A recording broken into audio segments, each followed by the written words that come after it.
Hi guys.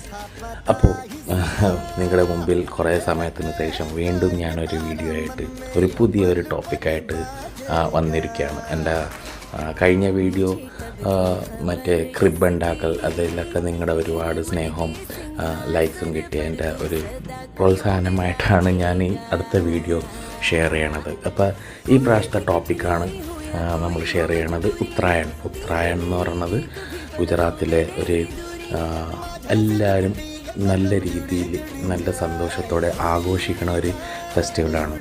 നിങ്ങളൊക്കെ north India എന്നൊക്കെ പറയുമ്പോഴത്തേക്കും നിങ്ങളുടെയൊക്കെ എല്ലാവരുടെയും ഒരു വിചാരം എന്ന് പറയുമ്പോഴത്തേക്കും ദീപാവലിയാണ് മെയിനായിട്ട് ആഘോഷിക്കണമെന്നായിരിക്കും.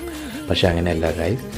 ഗുജറാത്തിൽ ഈ പറഞ്ഞ ഉത്തരായൺ എന്ന് പറഞ്ഞ ഒരു ഫെസ്റ്റിവലും നല്ല രീതിയിൽ ആഘോഷിക്കുന്ന ഒരു ഫെസ്റ്റിവലാണ്.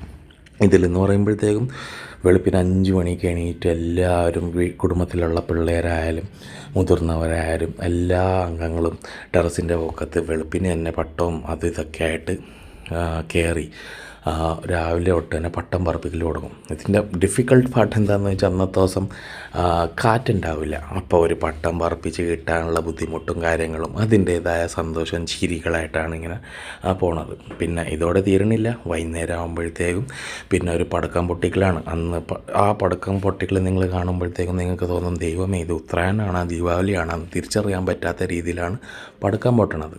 അത്രയും മാത്രം പടക്കം. ഞങ്ങൾ തന്നെ ഏകദേശം ഒരു 10-16 രൂപേൻ്റെ പടക്കം വെറുതെ പൊട്ടിച്ച് കളയും ആ ഒരു രസത്തിന്. പക്ഷേ ഇതൊക്കെയാണ് ഒരു രസം, ചെറിയ സന്തോഷങ്ങളും. ഓരോരോ ഫെസ്റ്റിവൽ ഇവിടെ ആൾക്കാരെങ്ങനെയാണ് ആഘോഷിക്കണത് അത് കാണിക്കാനായിരുന്നു എൻ്റെ മെയിനായിട്ടുള്ള താല്പര്യം. അപ്പോൾ ഈ വീഡിയോയിൽ എന്തെങ്കിലും കുറവായിട്ട് നിങ്ങൾക്ക് തോന്നിയിട്ടുണ്ടെങ്കിൽ പ്ലീസ് കമൻറ്റ് ചെയ്യുക. അതേപോലെ തന്നെ നിങ്ങളിൽ ആരൊക്കെയാണ് ഈ ഉത്തരായൺ ഫെസ്റ്റിവൽ കണ്ടിട്ടുണ്ട്, എക്സ്പീരിയൻസ് ചെയ്തിട്ടുണ്ട്, ഇതിലെന്തൊക്കെയാണ് നിങ്ങൾ മിസ് ചെയ്തത്, അതൊക്കെ കമൻറ്റ് ചെയ്യണം ഗൈസ്. അതുകൂടാതെ എൻ്റെ അടുത്ത വീഡിയോയിൽ എന്തെങ്കിലും വേറെ പുതിയതായിട്ട് നിങ്ങൾക്ക് അറിയാനാണെങ്കിലും ഗുജറാത്തിൽ എന്നെ പറ്റി താല്പര്യം ഉണ്ടെങ്കിൽ പറയുക ഗൈസ്. Okay, thank you.